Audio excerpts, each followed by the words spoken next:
প্রতিদিন Facebook, Twitter অর্থাৎ এখন যেটা এক্স হ্যান্ডেল সবই দেখেন তিনি। তবে টিভি চ্যানেল দেখা থেকে তিনি একেবারেই সরে এসেছেন। বুধবার উত্তরবঙ্গের প্রশাসনিক বৈঠকে নিজেই একথা বলেন মুখ্যমন্ত্রী মমতা বন্দ্যোপাধ্যায়। টিভি না দেখার কারণ বলতে গিয়ে তিনি আরো বলেন, টিভি দেখলে মাথা খারাপ লাগে। হঠাৎ কেন এরকম কথা বললেন মুখ্যমন্ত্রী? ঘটনার পরিপ্রেক্ষিত একটু অন্য। উত্তরকন্যার বৈঠকে জেলার জনপ্রতিনিধিদের সঙ্গে কথা বলছিলেন মমতা। সেই সময় রায়গঞ্জের বিধায়ক কৃষ্ণ কল্যাণী কথা জানতে চান মুখ্যমন্ত্রী।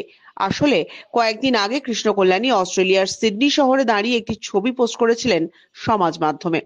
সম্ভবত সেই ছবি চোখে পড়ায় খোঁজ করছিলেন কৃষ্ণ কল্যাণীর। মমতা হঠাৎ বলেন, কৃষ্ণ কল্যাণী আসেনি না, বেড়াতে গেছে বোধহয়। ছবি দেখলাম ফেসবুকে, একদম ফিল্ম স্টারের মতো। তারপরেই মমতা হাসতে হাসতে বলেন, এরা ভাবে আমি কিছু দেখি না। আমি প্রতিদিন ফেসবুক, টুইটার দেখি। পাশ থেকে কেউ একজন প্রশ্ন করেন, চ্যানেল দেখেন না? মুখ্যমন্ত্রী জবাব দিতে গিয়ে বলেন, চ্যানেল দেখি না, নো চান্স। ওসব দেখলেই মাথা খারাপ হয়। মুখ্যমন্ত্রী সমাজ মাধ্যমে সক্রিয়। রাজনৈতিক নেতা নেত্রীদের ক্ষেত্রে সমাজ মাধ্যম চালানোর জন্য টিম কাজ করে।